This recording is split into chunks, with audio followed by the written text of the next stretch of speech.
You know, for most people, getting sent to the Living Lands is a punishment.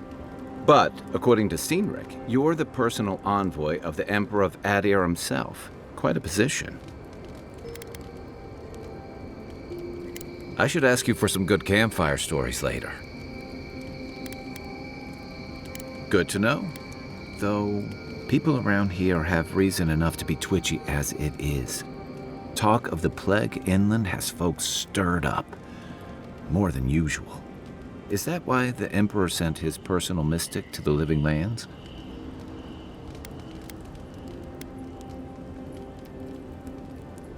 Oh, that almost does sound like a punishment. I don't know how you investigate a so-called plague of the soul, so better you than me. Being a godlike, I don't suppose your patron deity gives you any unique insights into matters of the soul, do they? I thought every godlike knew their god. That's one of the stranger things I've heard. And out here, that's saying something. Sorry, these are unusual times.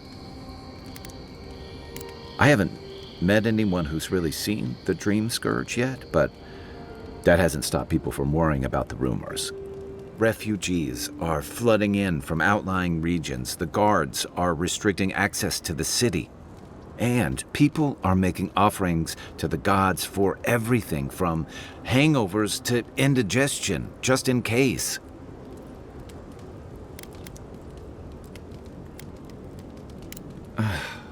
And here I was hoping for good news.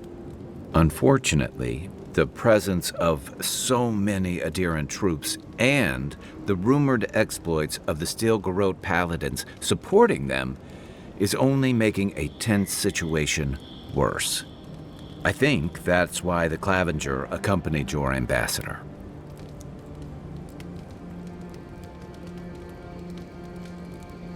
Exactly.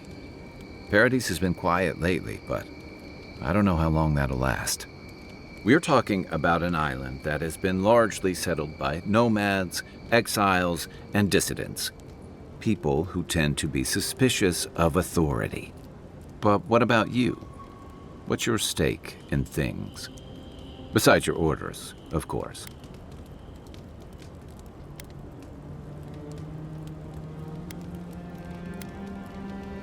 Just be careful where you say that. That's the kind of talk that may get people thinking you've got the Dream Scourge. I'll let you get some rest, but thanks for talking. It's good to be part of a squad again, even if it's just for a while. It's the gateway to the Living Lands, a scenic port city that's as beautiful and dangerous as the wilds around it. Most visitors enjoy some mariner's porridge at the Ballarrock, a back alley shakedown, and then the sudden return of that porridge out of one end or the other. Then, if they've got any sense, they turn around and take their chances back where they came from, with authentic tales of their adventures in the Living Lands.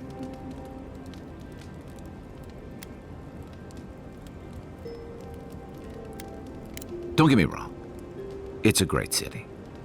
In part because it's great at winnowing out people who have no business being here. The Living Lands means a hard-won second chance for the people who settle here. But first, you've got to survive it. And the island gives no quarter. The folks who say that either last the longest or the shortest. For a lot of people, the Living Lands is a last resort. They come fleeing war, debt, famine, the law. Take your pick. For others, it's freedom.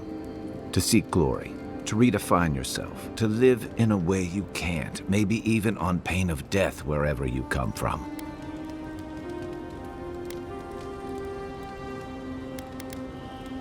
Oh, little of everything. Rawatai is famous for storms and rocky soil, so I figured if I'm going to live in a hostile environment, why not pick some place where things grow? It seemed like a good idea at the time. Used to be, if you could last out here, you could count on being left alone. That's what some fear. Ilgard's new embassy and his alliance with the Steel Garrote smell like the authority and order that a lot of people came here to leave behind. But I don't mean to put that on you. I imagine you're tired of having to answer for every Aedyran who sneezes into somebody's stew. They say people afflicted with it have strange, vivid dreams and start confusing them with reality. What starts as a light daze becomes severe disorientation and eventually a bent towards chaotic violence. And then, fungal growths take over your body. So dream Scourge. Well, you seem pretty lucid to me. I wouldn't worry. Still, if you see any new mushrooms sprouting up anywhere unexpected, let me know. Until then, look on the bright side. The Living Lands is filled with people and things that are likelier to kill you first. Shoot. I'm well past seconds myself, if we're counting. Even decent people make mistakes, and the rest of us can grow with a little time and grace. If I had to list them all, we'd be talking all night. Anyway, if this place can't give us misfits and screw-ups a second chance, what hope do we have? That must have been 6 years ago now. I guess I was drifting, looking for a change. A settlement called Thirdborn. It's a rugged little place, lots of Rowatayan expatriates.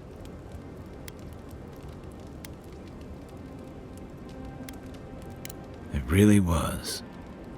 Anyway, we were talking about something else, yeah? I joined up with the Rowatayan Navy as soon as I was old enough. I was part of our campaign to establish a foothold in the Deadfire Archipelago.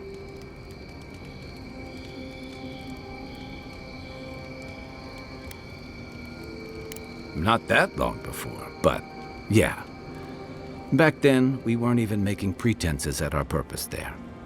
We were returning to our ancestral homeland, reclaiming fertile soil that would feed Rawatai. Additionally, we were helping Deadfire, bringing organization to the pirate-ridden archipelago and civilization to our distant Wana cousins. Yeah, the Wana didn't want us there. We spent almost as much time fighting the tribes as we did pirates and Wilder. And it was hard to see how any of our fighting and dying was feeding people back home. I'd always heard that war was supposed to temper us, strengthen us, but I didn't see that either.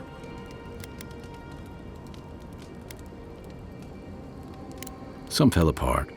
Some bought into the cruelty that our continued presence required. Others didn't buy into it, but went along with it anyway. And that bothered me more somehow. I deserted. And I bounced between different mercenary companies for almost 10 years.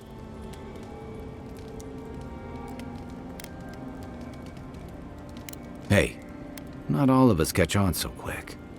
Besides, there were only so many options for a Rowatayan deserter with no training and anything else. As a mercenary, I figured I could at least choose my battles and my crew. You figured it out faster than I did. It was more of the same. The only comfort was being part of a squad.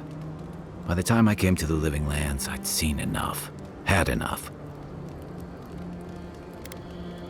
I did. Yeah, for a while. Look, if I can give you some hard-won advice, stay on your toes. You're in a difficult position. Whatever your role asks of you, make sure it's something you're willing to give. Because you're the one who has to live with the consequences. Hey, advice is easy. The hard part's all you. By the way, now that we've gotten to know each other, let me know if you want to train together. I've been watching your form, and I think we could learn from one another. Yeah, I've watched your form as I've gotten to know you, and it's excellent. You're smaller than I am, but I picked up a few tricks from seeing the way you move on the battlefield. I'm happy to return the favor if there's anything I can teach you.